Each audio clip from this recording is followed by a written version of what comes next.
Hi all, welcome back to M Shetty vlog channel. ಇವತ್ತಿನ ಒಂದು ವಿಡಿಯೋದಲ್ಲಿ ನಾನು with respect to Sadhya trust for social development part 1 part 2 video already ಹಾಕಿದ್ದೀನಿ. ಆ video ತುಂಬ ಲೆಂದಿ ಆಯಿತು. ಏನಕ್ಕೆ ನಾನು ಅದನ್ನು ಒಂದು ಫೀಲಿಂಗ್ಸ್ ಕೊಡಬೇಕಂತ ಎಲ್ಲೂ ಪೇಸ್ಟ್ ಮಾಡಿರಲಿಲ್ಲ. ಅದು ಹೇಗಿತ್ತು ಹಾಗೆ ಹಾಕಿದ್ದೆ. ಹಾಗೆಯೇ ಈ ಒಂದು ಟ್ರಸ್ಟಲ್ಲಿ ವಿಶೇಷ ಚೇತನ ಮಕ್ಕಳ ಒಂದು ಹೊಸ ಬಿಲ್ಡಿಂಗ್ ಬಗ್ಗೆ ಅವರು ಮಾತಾಡಿದರು. ಒಂದು 6 ಕೋಟಿಯಿಂದ 7 ಕೋಟಿ ವೆಚ್ಚದಲ್ಲಿ ಅವರು ಆ ಬಿಲ್ಡಿಂಗ್ನ ಕಟ್ತಾ ಇದ್ದಾರೆ. ಅದೇ ವಿಡಿಯೋದಲ್ಲಿರೋ ಒಂದು ಕ್ಲಿಪ್ಪನ್ನು ನಾನು ಅವರಿಗೆ ಒಂದು ಸಹಾಯ ಮಾಡುವ ಮನೋಭಾವನೆಯಲ್ಲಿರುವ ಸಮಾಜದಲ್ಲಿರೋ ವ್ಯಕ್ತಿಗಳು ಯಾರಾದರೂ ಅವರ ಒಂದು ಟ್ರಸ್ಟಿಗೆ ಸಹಾಯ ಮಾಡಬೇಕು ಅನ್ನೋರು, ನಾನು ಈ ವಿಡಿಯೋದಲ್ಲಿ ಒಂದು ಕ್ರಿಸ್ಪ್ ವಿಡಿಯೋ ಅದರದ್ದು ಹಾಕಿದ್ದೀನಿ. ಹಾಗೆ ಅವರ ಕಾಂಟ್ಯಾಕ್ಟ್ ನಂಬರ್ ಕೊಟ್ಟಿದ್ದೀನಿ. ಯಾರಾದರೂ ನಾವು ಒಂದು ಸಹಾಯ ಮಾಡಬೇಕು ಅನ್ನೋರು ಈ ಒಂದು ಟ್ರಸ್ಟಿಗೆ ಡೈರೆಕ್ಟಾಗಿ ನೀವು ಮೇಡಮ್ನ ಕಾಂಟ್ಯಾಕ್ಟ್ ಮಾಡ್ಬೋದು. ಅವರ ಒಂದು ಕಾಂಟ್ಯಾಕ್ಟ್ ನಂಬರ್ನ ನಾನು ರನ್ನಿಂಗಲ್ಲಿ ಹಾಕಿದ್ದೀನಿ. ಹಾಗೆ ನಾವು ಒಂದು ಸಣ್ಣ ಒಂದು ದಾನವನ್ನು ಸಮಾಜದಲ್ಲಿ ತುಂಬ ಡಿಫ್ರೆನ್ಸ್ ಆಗುತ್ತೆ ಅನ್ನೋದು ನನ್ನ ಒಂದು ಅಭಿಪ್ರಾಯ. ನಿಮ್ಮ ಒಂದು ಸಣ್ಣ ದಾನ ಸಮಾಜದಲ್ಲಿ ಒಂದು ಬಿಗ್ ಡಿಫ್ರೆನ್ಸ್ ಅನ್ನೋದು ಕ್ರಿಯೇಟ್ ಮಾಡುತ್ತೆ ಅನ್ನೋದು ನನ್ನ ಒಂದು ಮನೋಭಾವನೆ. ಯಾರಾದರೂ ಮನಸ್ಸಿಚ್ಛೆಯಿಂದ ಈ ಸೃಷ್ಟಿಗೆ ಸ್ವಲ್ಪ ಪ್ರಮಾಣದಲ್ಲಾದ್ರೂ ನನ್ನ ಕೈಯಿಂದ ಏನಾದರೂ ಒಂದು ದಾನ ಮಾಡಬೇಕು ಅನ್ನೋರು ಮೇಡಮ್ ನಂಬರನ್ನು ಡೈರೆಕ್ಟಾಗಿ ನಾನು ರನ್ನಿಂಗಲ್ಲಿ ವಿಡಿಯೋ ರನ್ನಿಂಗಲ್ಲಿ ಹಾಕಿದ್ದೀನಿ. ಅವ್ರನ್ನ ಡೈರೆಕ್ಟಾಗಿ ಕಾಂಟ್ಯಾಕ್ಟ್ ಮಾಡ್ಬೋದು.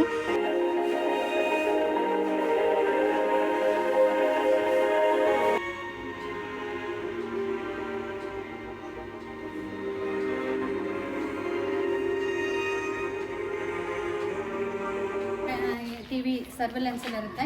72 ಕ್ಯಾಮ್ರಾಸ್ ಇದೆ ಬಿಲ್ಡಿಂಗ್ ಅಲ್ಲಿ ಒಟ್ಟು. ಮತ್ತು ಸೋಲಾರ್ 25 kV ಸೋಲಾರ್ ಫೆಸಿಲಿಟಿ ಇದೆ. ಇದು ಎಲ್ಲ ಹೇಗೆ ಸಾಧ್ಯ ಆಯ್ತು ಅಂತ ಹೇಳಿದ್ರೆ ದಾನಿಗಳಿಂದ. ಇದರಲ್ಲಿ ನನ್ನ ಪ್ರಯತ್ನ ಇದೆ, ನನ್ನ ಎಫರ್ಟ್ ಇದೆ, ಸೊ ನನ್ನ ಐಡಿಯಾಸ್ ಇದೆ. ಬಿಟ್ರೆ ಇವತ್ತು ಏನಾದ್ರೂ ಆಗ್ತಾ ಇದೆ ಅಂದ್ರೆ ಅದು ದಾನಿಗಳಿಂದಾಗಿ. ನಾನು ನನಗೆ ದುಡ್ಡು ಕೊಟ್ಟಂತ ದಾನಿಗಳ ಹೆಸರು ಹೇಳ್ಕೊಂಡು ಹೋಗೋದಿದ್ರೆ, ಫಸ್ಟ್ ನನಗೆ ಕೆಲಸ ಮಾಡ್ಲಿಕ್ಕೆ ಅಂತ ಹೇಳಿ ದುಡ್ಡು ಕೊಟ್ಟವರು 10 ಲಕ್ಷ ರೂಪಾಯಿನ ಡಾಕ್ಟರ್ ಕೆ ಶಿವಕುಮಾರ್ ಅಂತೇಳಿ ವೆಸ್ಕೋ ಕಂಪನಿಯ ಪಾಲುದಾರರು. ಅವ್ರು ನನಗೆ 10 ಲಕ್ಷ ರೂಪಾಯಿನ ಕೊಟ್ಟರು. ಅದಾದ ನಂತರ ನಾನು ಅವ್ರಿಗೆ ನನ್ನ ಕೆಲಸಗಳನ್ನೆಲ್ಲ, ನಾನು ಮಾಡ್ತಾ ಇರುವ ಕೆಲಸಗಳನ್ನೆಲ್ಲ ಫೋಟೋಸ್ ಕಳಿಸ್ತಾ ಹೋದೆ. ಅವ್ರು ಅವಾಗ ಇಲ್ಲ ಆರ್ತಿ, ನಾನು ನಿಮಗೆ 1 ಕೋಟಿ ರೂಪಾಯಿ ಕೊಡ್ತೀನಿ ಅಂದ್ರು. ಸೊ ಅವ್ರು 1 crore rupees ಅಪ್ರೂವ್ ಮಾಡಿದ್ರು. ಅದಾದ ನಂತರ ನಾನು SKMEFL ಅಂತ Shri Kumaraswamy minerals private limited ಅಂತ ಇದೆ ಸಂಡೂರ್ನಲ್ಲಿ. ಅವ್ರ ಹತ್ರ ನಾನು ಹೋಗಿ ಪ್ರೆಸೆಂಟ್ ಮಾಡಿದೆ. ನಾನು ಏನ್ ಕೆಲಸ ಮಾಡ್ತೀನಿ ಅಂತ ತೋರಿಸಿದೆ. ಪ್ರೆಸೆಂಟ್ ಮಾಡೋ 3 ಸ್ಲೈಡ್ ತೋರಿಸಿದೆ. ಅವ್ರು ನಾನು ನಿಮ್ಗೆ 1,80,00,000 ರೂಪಾಯಿ ಕೊಡ್ತೀನಿ ಅಂದ್ರು. ಸೊ ಹಾಗಾಗಿ ನಾವು ಬಿಲ್ಡಿಂಗ್ ಶುರು ಮಾಡಿದ್ವಿ. ಅದಾದ ನಂತರ ನಮ್ಮಲ್ಲಿ RBSS ಅಂತ ಹೇಳ್ಬಿಟ್ಟು ಒಂದು ಕಂಪನಿ ಇದೆ. ಅವರು ನನಗೆ, ನಾನು ಗರ್ಲ್ಸ್ ಹಾಸ್ಟೆಲ್ ತಗೊಳ್ತೇನೆ ಅಂತ ಹೇಳ್ಬಿಟ್ಟು 68 ಲಕ್ಷ ರೂಪಾಯಿನ ಸ್ಯಾಂಕ್ಷನ್ ಮಾಡಿದ್ರು. ಅದು ಆದಾಗೆ ನನ್ನ ಫ್ರೆಂಡ್ ಒಬ್ರು ಜ್ಯೋತ್ಸ್ನಾ ಅಂತಿದ್ದಾರೆ, ಅವರು ಲಿಂಡೆ ಕಂಪನಿಯಲ್ಲಿ ವರ್ಕ್ ಮಾಡ್ತಿದ್ದಾರೆ. ಹೇಗಾದ್ರೂ ಮಾಡಿ ಸ್ಕೂಲನ್ನ ಮಾಡ್ಬೇಕಾರ್ತಿ, ನಿಮ್ ಕೆಲ್ಸಕ್ಕೆ ನಾನು ಸಪೋರ್ಟ್ ಮಾಡ್ತೀನಿ ಅಂತ ಹೇಳಿದ್ರು. ಅವರು ನನಗೆ 61 ಲಕ್ಷ ರೂಪಾಯಿ, 61,75,000 ರೂಪಾಯಿನ ನನಗೆ ಸ್ಯಾಂಕ್ಷನ್ ಮಾಡಿಕೊಟ್ಟಿದ್ದಾರೆ. ಅದ್ರ ಜೊತೆಗೆ ನಾನು ಪ್ರಪೋಸಲ್ ನ ಕಳಿಸಿದಾಗ ನನಗೆ LIC ಅವರು 25 ಲಕ್ಷವನ್ನ ಕೊಟ್ಟಿದ್ದಾರೆ. ಇದೆಲ್ಲ ಆಗೋತ್ತಿಗೆ ನಾನು ಇನ್ನು ನನಗೆ ಒಟ್ಟು ಅದರ ಜೊತೆಗೆ ನನಗೆ ಇಲ್ಲಿ PBS group, Pattikonda family, one of the royal family in Hospete, ಅವರು ನನಗೆ ಹಿಂದೆಯಿಂದ ಬಹಳಷ್ಟು ದೊಡ್ಡ ಫಿಲಾಂಥ್ರಪಿಸ್ಟ್. ಅವರು ತುಂಬಾ ದಾನಗಳನ್ನ ಮಾಡಿದ್ದಾರೆ.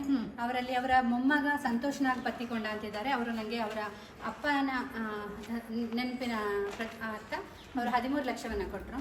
ಅದಾದ ನಂತರ PV ಪ್ರಕಾಶ್ ಅಂತ ಇದ್ದಾರೆ, ಪತ್ತಿಕೊಂಡ PBS ಗ್ರೂಪ್ ಮ್ಯಾನೇಜಿಂಗ್ ಡೈರೆಕ್ಟರ್ ಇದ್ದಾರೆ. ಅವರ ವೈಯಕ್ತಿಕವಾಗಿ 9 ಲಕ್ಷವನ್ನ ಕೊಟ್ಟರು. ಅವರ ಕಂಪನಿಯಿಂದ ಅವರು ನನಗೆ ಒಂದು 7.5 ಲಕ್ಷ ರೂಪಾಯಿ 7.5 ಲಕ್ಷವನ್ನು ಕೊಟ್ಟರು. ಇಷ್ಟು ಆದ್ರೂ ನನಗೆ ದುಡ್ಡು ಸಾಕಾಗಿಲ್ಲ. ಅದಾದ ನಂತರ ನಾನು ಪುನಃ ರಿಕ್ವೆಸ್ಟ್ ಮಾಡಿಕೊಂಡೆ. ಸೊ ಆಗ ವೆಸ್ಕೋ ಶಿವಕುಮಾರ್ ಸರ್ ಆರ್ತಿ, ನಾನು ಇನ್ನೊಂದು 25 ಲಕ್ಷ ಕೊಡ್ತೀನಿ ಅಂದರು. ಹಾಗಾಗಿ ಅವರು 1,25 ಲಕ್ಷವನ್ನು ಕೊಟ್ಟಿದ್ದಾರೆ. ಹಿಂದೆ ಕೇಳ್ತಾರೆ.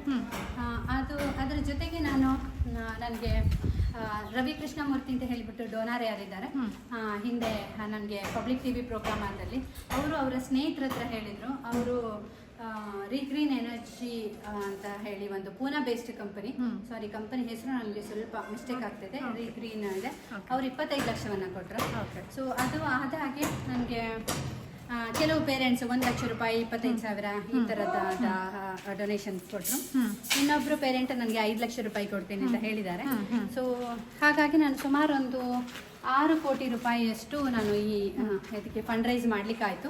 ಇದೆಲ್ಲ ನಡೆದಿರೋದು ಬರೀ ಒಂದು ವರ್ಷದಲ್ಲಿ, ಒಂದು ವರ್ಷದ ಕಾಲಘಟ್ಟದಲ್ಲಿ. ಸೊ ಇನ್ನು ನನಗೆ 1 ಕೋಟಿಯಷ್ಟು ಶಾರ್ಟೇಜ್ ಇದೆ. ಸೊ ನಾನು ಇದನ್ನ ಕೆಲಸ ಇಲ್ಲಿ ಕಾಣ್ತದೆ, ಎಲ್ಲೂ ನಾನು ದುಡ್ಡನ್ನ ಮಿಸ್ಯೂಸ್ ಮಾಡಿಲ್ಲ. ಸೊ ಹಾಗಾಗಿ ದೊಡ್ಡ ಕೆಲಸ ಮಾಡ್ತಾ ಇದೆ. ಇದ್ರ ಮುಖಾಂತರ ನೀವು ಕೇಳ್ಕೊಳ್ಳಿ, ಇದ್ರ ಮುಖಾಂತರ ನಾನು ಯಾರಾದ್ರೂ ನಿಮ್ಗೆ ಡೊನೇಷನ್ ಮಾಡ್ಬೇಕು ಅಂತ ಇದ್ರೆ, ನಾವು ಯಾರು ದಾನಿಗಳಿದ್ದಾರೆ ಅವರ ಹೆಸರನ್ನ ಕ್ಲಾಸ್ ರೂಮ್ ಅಲ್ಲಿ ಹಾಕ್ತೇವೆ, ಪರ್ಮನೆಂಟ್ ಬೋರ್ಡ್ ಹಾಕ್ತೇವೆ. ಸೊ 25,000 ಮೇಲ್ಪಟ್ಟಂತಹ ದಾನಿಗಳಿದ್ರೆ ಅವರನ್ನ ಫ್ರಂಟ್ ಅಲ್ಲಿ ನಾವು ಅವರ ಹೆಸರುಗಳನ್ನ ಹಾಕ್ತೇವೆ. ಒಂದೊಂದು ರೂಮ್ ತಗೊಳ್ಳೋರಿದ್ರೆ 13 ಲಕ್ಷ ಒಂದು ರೂಮ್ ಆಗುತ್ತೆ. ಅಂತವ್ರ ಹೆಸರುಗಳನ್ನ ನಾವು ಅವರ ರೂಮ್ಗಳಲ್ಲಿ ಹಾಕ್ತೇವೆ. ಸೊ ಅದಾದ ನಂತರ ನಾವು ಇನ್ನೂ ಒಂದು ಏನು ಪ್ಲಾನ್ ಮಾಡಿದೀವಿ ಅಂತಂದ್ರೆ, ಅವರ ಸ್ಪೆಷಲ್ ಡೇಸ್ಗಳನ್ನ ನಾವು ಅದನ್ನ ಪ್ರತಿ ವರ್ಷ ರಿಮೆಂಬರ್ ಮಾಡ್ಕೊಳ್ಳಕ್ಕೆ, ನೆನಪಿಸ್ಕೊಳ್ಳಕ್ಕೆ ಇಷ್ಟಪಡ್ತೇವೆ. ಆ ಕಂಪನಿ ಹುಟ್ಟಿದ ಇದು ಇನ್ಸ್ಟಾಲೇಷನ್ ಆದ ದಿನ ಇರ್ಬೋದು, ಅಥವಾ ಯಾವ್ದಾದ್ರು ನೆನಪಿನ ಅಂತ ಕೊಡುವಂತ ರೂಮ್ ಇರ್ಬೋದು. ಸೊ ಇಂಥದನ್ನೆಲ್ಲ ನಾವು ಸೆಲೆಬ್ರೇಟ್ ಮಾಡಿ ಪ್ರತಿ ವರ್ಷ ಅವ್ರನ್ನ ಇನ್ವೈಟ್ ಮಾಡ್ತೀವಿ. ಸೊ ಈ ತರದೊಂದು ಪ್ಲಾನ್ಗಳಿದ್ದಾವೆ. ಅದ್ರ ಜೊತೆಗೆ ಯಾರಾದ್ರೂ ಚಿಕ್ಕ ಪುಟ್ಟದು 5,000 10,000 ಕೊಡೋದು, ಅಥವಾ ಮಟೀರಿಯಲ್ಸ್ ಬೇಕಿದೆ ನಮ್ಗೆ, ನಮ್ಮ ಇಷ್ಟು ದೊಡ್ಡ ಬಿಲ್ಡಿಂಗಿಗೆ ಇದು ಬೇಕಿದೆ, ಟಿವಿ ಬೇಕಿದೆ, ಬೆಂಚಸ್ ಬೇಕಿದೆ, ಕಾಟ್ ಬೇಕಿದೆ, ಚೇರ್ಸ್ ಬೇಕಿದೆ, ವಾಟರ್ ಫಿಲ್ಟರ್ಸ್ ಬೇಕಿದೆ. ಸೊ ಈ ತರದೆಲ್ಲ ವಸ್ತುಗಳ ಅವಶ್ಯಕತೆ ಇದೆ.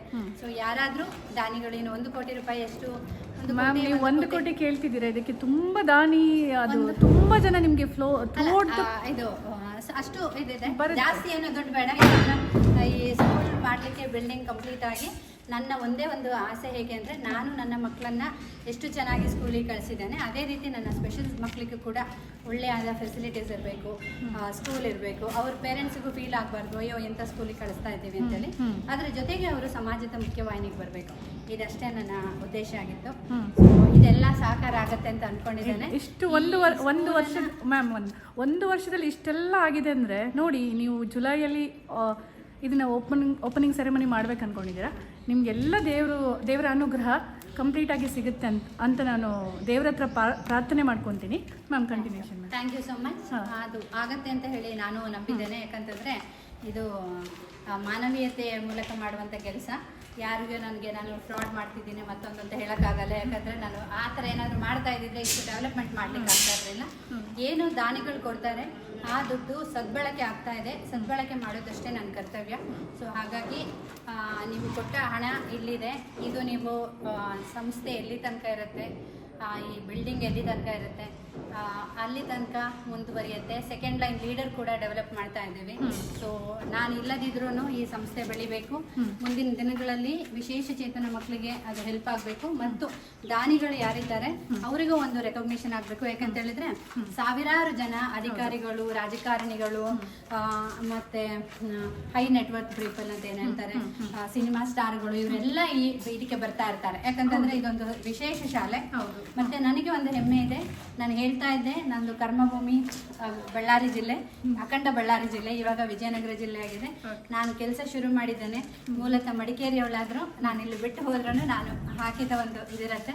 ಇದರಿಂದ ಸಾರ್ವಜನಿಕರಿಗೆ ಹೆಲ್ಪ್ ಆಗುತ್ತೆ, ವಿಶೇಷ ಚೇತನ ಮಕ್ಕಳಿಗೆ ಈ ಸಂಸ್ಥೆ ನೆರಳಾಗ್ತದೆ. ಮತ್ತು ಮುಂದಿನ ದಿನಗಳಲ್ಲಿ ಇನ್ನೂ ಹೆಚ್ಚಿನ ಮಕ್ಕಳನ್ನು ನಾವು ಸಮಾಜದ ಮುಖ್ಯವಾಹಿನಿಗೆ ತರಲಿಕ್ಕೆ ನಮ್ಮ ಉದ್ದೇಶ ಇದೆ. ಸೊ ಅಲ್ಲಿ ಇಂಟರ್ವೆನ್ಷನನ್ನು ಹಳ್ಳಿಗಳಲ್ಲಿ ಮಾಡಿ ಮಕ್ಕಳನ್ನ ಕರ್ಕೊಂಡು ಬರ್ತೀವಿ. ಅವ್ರನ್ನ ಸ್ಪೋರ್ಟ್ಸಲ್ಲಿ ಅವ್ರನ್ನ ಇಂಟರ್ನ್ಯಾಷನಲ್ ಕರ್ಕೊಂಡು ಹೋಗ್ಬೇಕು ಅಂತ ಹೇಳುವಂಥ ಆಸೆ ಇದೆ. ಸೊ ಪ್ರತಿ ಒಲಿಂಪಿಕ್ಸ್ಗಳಲ್ಲಿ 4 ವರ್ಷಕ್ಕೆ ನಡೆಯುವಂಥ ಒಲಿಂಪಿಕ್ಸ್ಗಳಲ್ಲಿ ನಮ್ಮ ಸಾಧ್ಯ ಸಂಸ್ಥೆಯ ಒಂದು ಮಗುವಾದರೂ ಇರಬೇಕು ಅಂತ ಹೇಳುವಂಥದ್ದು ಒಂದು ದೊಡ್ಡ ಕನಸು.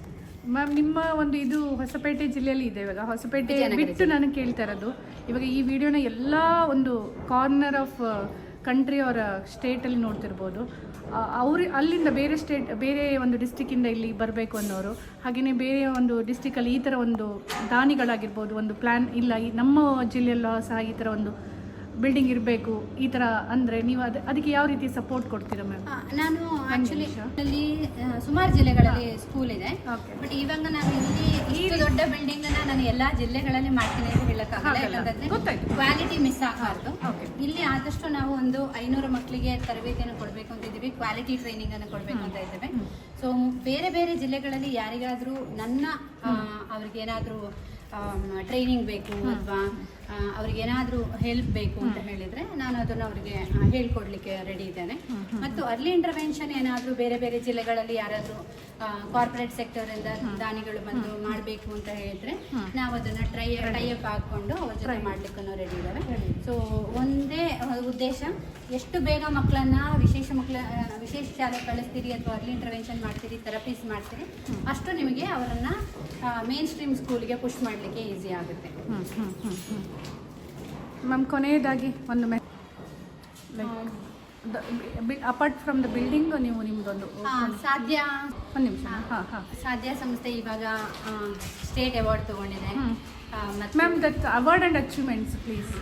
ನಮ್ಮ ಸಾಧ್ಯ ಸಂಸ್ಥೆಗೆ ನನಗೆ ವೈಯಕ್ತಿಕವಾಗಿ ಸುಮಾರು ಪ್ರಶಸ್ತಿಗಳು ಬಂದಿದ್ದಾವೆ. ನಾನೆಲ್ಲ ಅದು ನಿಮಗೆ ರೈಟಿಂಗ್ಸ್ ಅಲ್ಲಿ ಕೊಟ್ಟಿದ್ದೇನೆ. ಸೊ ಅದನ್ನು ನೀವು ಇದು ಮಾಡಿ, ನನಗೆ ರಾಜ್ಯ ಪ್ರಶಸ್ತಿ ಬಂದಿದೆ. ಅದ್ರ ಬಗ್ಗೆ ನನಗೆ ಖುಷಿ ಇದೆ, ಯಾಕಂತಂದ್ರೆ ಸಣ್ಣದಾಗಿ ಶುರು ಮಾಡಿದ ಕೆಲಸ ರಾಜ್ಯ ಮಟ್ಟದಲ್ಲಿ ಗುರುತಿಸ್ಲಿಕ್ಕಾಯ್ತು ಅಂತ. ಬಟ್ ನನಗೆ ಸಂಸ್ಥೆಗೆ ಯಾವಾಗ ಪ್ರಶಸ್ತಿಗಳು ಬರ್ತದೆ ಅದು ಬಹಳಷ್ಟು ಹೆಮ್ಮೆ ತರುತ್ತೆ. ನನಗೆ 2023ರಲ್ಲಿ APD ಇಂದ ಕೊಡು ಮಾಡುವಂತಹ ಒಂದು NS ಹೇಮಾ ಮೆಮೋರಿಯಲ್ ಅವಾರ್ಡ್, ಸುಮಾರು ಒಂದು 45 ಕಂಪನಿಗಳು ಅದರಲ್ಲಿ ಪಾರ್ಟಿಸಿಪೇಟ್ ಮಾಡಿದ್ರು, NGOಗಳು ಪಾರ್ಟಿಸಿಪೇಟ್ ಮಾಡಿದ್ರು ಸೌತ್ ಇಂಡಿಯಾದಿಂದ. ಅದರಲ್ಲಿ ನಾವು ವಿನ್ನರ್ ಆಗಿ ಬಂದ್ವಿ. ಸೊ ಅದರಲ್ಲಿ ನಮಗೆ 1 ಲಕ್ಷ ರೂಪಾಯಿ ಕ್ಯಾಶ್ ಪ್ರೈಸ್ ಬಂದಿದೆ. ಆ ಹಣವನ್ನು ಕೂಡ ನಾನು ಈ ಬಿಲ್ಡಿಂಗ್ಗೆ ಹಾಕಿದ್ದೇನೆ. ಸೊ ಅದು ಒಂದು ನನಗೆ ಬಹಳಷ್ಟು ಇಷ್ಟ. ಇನ್ನೊಂದು, ನಾನು ಇಂಡಿಯನ್ CSR ಅವಾರ್ಡ್ ಅಂತ ಹೇಳಿ top 20 most trusted NGO of the year ಅಂತ ಹೇಳ್ಬಿಟ್ಟು ಒಂದು ಅವಾರ್ಡ್ ಬಂದಿದೆ. ಅದು ಡೆಲ್ಲಿಯಲ್ಲಿ ನಾನು ರಿಸೀವ್ ಮಾಡಿಕೊಂಡೆ. ಸೊ ಅದು ಕೂಡ ಇನ್ನೊಂದು ನನಗೆ ಸಂತೋಷವಿದೆ. ಇದೇ ವರ್ಷ ಕಳೆದ 2024ರಲ್ಲಿ ರಾಜ್ಯದಲ್ಲಿರುವ ಅತ್ಯುತ್ತಮ ಸಂಸ್ಥೆಗಳಲ್ಲಿ ಒಂದು ಅಂತ ಹೇಳಿಬಿಟ್ಟು ಒಂದು ಅವಾರ್ಡ್ ಬಂತು ರಾಜ್ಯ ಸರ್ಕಾರದಿಂದ. ಮುಖ್ಯಮಂತ್ರಿ ಸಿದ್ದರಾಮಯ್ಯ ಅವರು ನಮಗೆ ಅದನ್ನು ಪ್ರಶಸ್ತಿಯನ್ನು ಪ್ರದಾನ ಮಾಡಿದರು. ಸೊ ಇದು ನಮಗೆ ಭಾಳಷ್ಟು ಸಂತೋಷ, ಯಾಕಂತಂದರೆ ನಮ್ಮ ಜೊತೆಗೆ ಸಂಸ್ಥೆ ಕೂಡ ಬೆಳೆದಿದೆ. ಇದು ಅಧಿಕಾರಿಗಳ ಮಟ್ಟದಲ್ಲಿ, ರಾಜ್ಯ ಮಟ್ಟದಲ್ಲಿ ಗುರುತಿಸಲ್ಪಡ್ತಿದೆ. ಸೊ ಇದಕ್ಕಾಗಿ ಪೋಷಕರಿಗೂ ಕೂಡ ನಾನು ಒಳ್ಳೆಯ ಶಾಲೆಗೆ ಕಳಿಸ್ತಾ ಇದ್ದೀನಿ ಮಕ್ಕಳನ್ನ ಅಂತ ಹೇಳ್ಬಿಟ್ಟು ಒಂದು ಹೆಮ್ಮೆ ಇದೆ ನನಗೆ. ನನ್ನ ಜೊತೆ ಕೆಲಸ ಮಾಡುವ ಶಿಕ್ಷಕರಿಗೂ, ಹೌದಪ್ಪ ನಾನು ಕೆಲಸ ಮಾಡ್ತಿರುವ ಸ್ಕೂಲ್ ಒಂದು ಹೆಸರು ಪಡೆದಿದೆ, ಹೆಸರುವಾಸಿ ಇರುವಂಥ ಸ್ಕೂಲಲ್ಲಿ ಕೆಲಸ ಮಾಡ್ತಾ ಇದ್ದೇನೆ ಅಂತ ಹೇಳುವಂತಿದೆ. ಸೊ ಹಾಗಾಗಿ ಅದ್ರ ಬಗ್ಗೆ ತುಂಬ ಖುಷಿ ಇದೆ. ಸಾಧ್ಯ ಬಗ್ಗೆ ಹೇಳಬೇಕು ಅಂತಂದರೆ ಇದು ಸಾಧ್ಯ, ಇದು ಪಾಸಿಬಲ್. ಯಾರು ಏನೇ ಒಂದು ಕೆಲಸವನ್ನು ಯಾವುದೇ ಧೃತಿಗೆಡದೆ ಧೈರ್ಯದಿಂದ ಮಾಡಿ, ಎಷ್ಟು ಕಾಲು ಎಳಿಲಿಕ್ಕಿರ್ತಾರೆ ಅಷ್ಟು ನಿಮಗೆ ಸಪೋರ್ಟ್ ಮಾಡಲಿಕ್ಕೆ ಜನ ಇರ್ತಾರೆ. ಸೊ ಆದಷ್ಟು ಎಲ್ಲರ ಬಗ್ಗೆ ಪಾಸಿಟಿವ್ ಆಗಿ ಯೋಚನೆ ಮಾಡಿ, ಎಲ್ಲರ ಜೊತೆ ಖುಷಿಯಾಗಿರಿ, ಸಂತೋಷದಲ್ಲಿರಿ.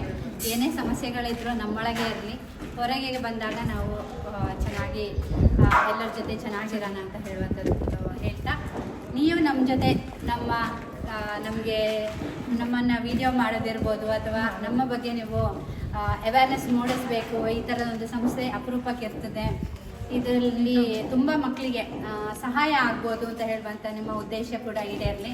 ನಿಮಗೂ ಕೂಡ ತುಂಬ ಒಳ್ಳೇದಾಗಲಿ ಅಂತೇಳಿ ಪ್ರಾರ್ಥಿಸ್ತೇನೆ.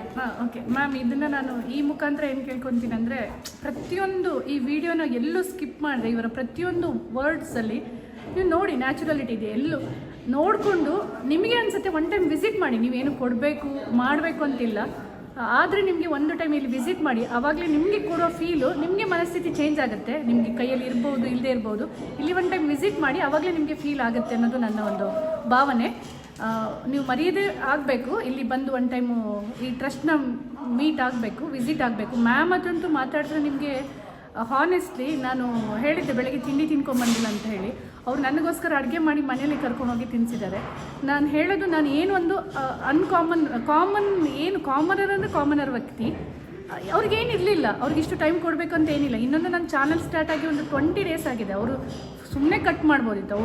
ಅವ್ರ ವ್ಯಕ್ತಿತ್ವ ಒನ್ ಟೈಮ್ ನೀವು ಬಂದು ಹೋಗಿ ಅಷ್ಟೇ. ನನ್ನ ಒಂದು ಕೋರಿಕೆ, ಒನ್ ಟೈಮ್ ಈ ಟ್ರಸ್ಟ್ನ ವಿಸಿಟ್ ಮಾಡಿ, ಎಲ್ಲೇ ಇರಲಿ, ಕರ್ನಾಟಕದ ಯಾವುದೇ ಒಂದು ಕಾರ್ನರಲ್ಲಿರಲಿ, ಈ ಮೇಡಮ್ನ ಒನ್ ಟೈಮ್ ವಿಸಿಟ್ ಮಾಡಿ. ನಿಮ್ಮ ಲೈಫಲ್ಲಿರುವ ದೃಷ್ಟಿಕೋನ ನಿಮ್ಮದು ಚೇಂಜ್ ಆಗುತ್ತೆ, ನೀವು ಒಂದು ಬೆಟರ್ ಪರ್ಸನ್ ಆಗಲಿಕ್ಕೆ ಸಾಧ್ಯ ಅನ್ನೋದು ನನ್ನ ಒಂದು ಆಶಯ. Thank you all ma'am, thank you all the best.